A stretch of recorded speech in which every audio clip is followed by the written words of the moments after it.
Good morning, America. Good morning. You already know about the scheme the USSR has put into place to have troops in Afghanistan.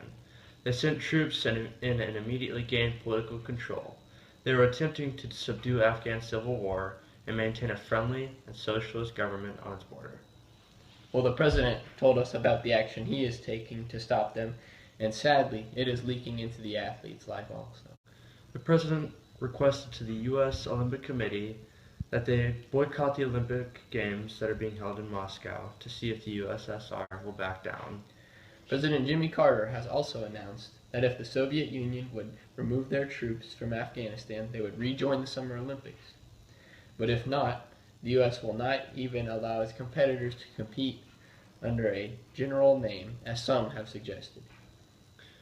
Now we know this can be very upsetting for some of you out there in the audience, but it was not his action alone.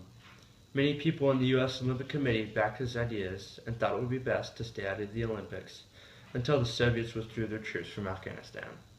This is just one of the ways we are showing them we don't approve of their actions.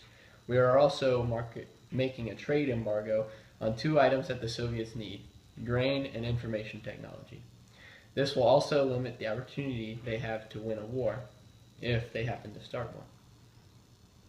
Now let's go into some detail of why Russia invaded Afghanistan. Afghanistan was thrown into chaos as a faction attacked the palace and tried to take control of the government. This faction was planning to pull away from Russia and make connections with the U.S. Russia didn't want this, so they invaded to keep control and pull away all connections from the U.S. In other words, Russia invaded Afghanistan because they wanted to maintain a friendly socialist government on its border and didn't want to lose the resources they gained from this alliance.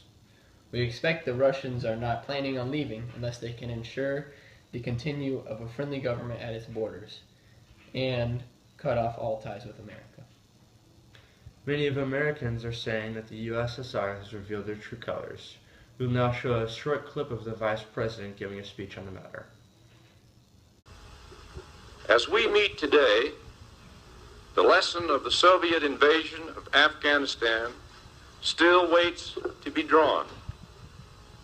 History holds its breath, for what is at stake is no less than the future security of the civilized world. He has said many important things on the matter and gave the U.S. a clear statement on his stance. We hope that this news has helped all of you at home. If you need more information on the matter, go to your local newspaper booth. Thank you all for tuning in. Tune in tomorrow for more news on the boycott and to see if the USSR has changed their point.